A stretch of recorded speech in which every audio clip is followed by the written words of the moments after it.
My research has to do with finding the best set of refactorings that can improve as many quality metrics as possible. There are two important factors to consider. One is the refactoring sequences that could remove complex code smells that contribute to a critical design problem. And two is whether refactoring sequences improve the quality of the overall system. Many research suggests multiple refactoring strategies that tend to focus on particular anti-patterns that optimize specific structural metrics. In fact, none of these studies have considered the impact of the overall system. Existing studies often address the impact of individual refactoring inequality. However, in industry, a singular refactoring scenario is almost never applied in isolation. Rather, the refactoring approaches are applied to the system sequentially in order to improve the quality of the overall system. The proposed methodology that I followed was demonstrated in 5 steps.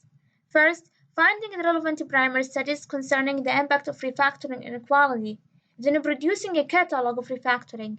After that, finding equality improvement reported by primary studies. Next, analyzing how often refactorings appear with one another. And lastly, compare whether the same group of refactorings have the same effect on quality. With that being said, I obtained the following result. Here is the refactoring sequences that address the top 6 severe code smells with an addition to the quality improvement in the second table. Nearly, there was insufficient findings of the overall quality improvement except for GED class. That's led me to an interesting research direction that I plan to investigate in the future. After detecting code smells from the open source projects, I plan to analyze the most effective code smell prioritization measures, such as developers' preferences, severity, and their importance. These considerations could eliminate the most critical code smells causing serious design problems that prevent the ease of the system maintenance and evolution. Moreover, to evaluate the effectiveness of the refactoring sequence, I aim to compare this group of refactoring with the choice of refactoring sequences suggested by experienced developers to investigate how often does the refactoring sequences are accepted by developers. Lastly and most importantly, I plan to analyze the impacts of each single refactoring within a group of refactorings to get the overall quality improvement. So for instance, this line chart reveals the overall impact of extract class refactoring.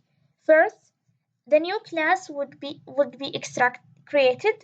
This would impact cohesion negatively. Then some attributes will be moved to the new class. This will increase coupling and decrease cohesion of the old class. Finally, the proper methods are moved from one class to the other. It would be expected that cohesion and coupling are both improved now because the class has been successfully extracted. So that kind of work could help developers because they would be less likely to shy away from a refactoring sequence halfway through if they notice that their metrics aren't improving. This work will provide more insight to the relationship between refactoring patterns and software quality.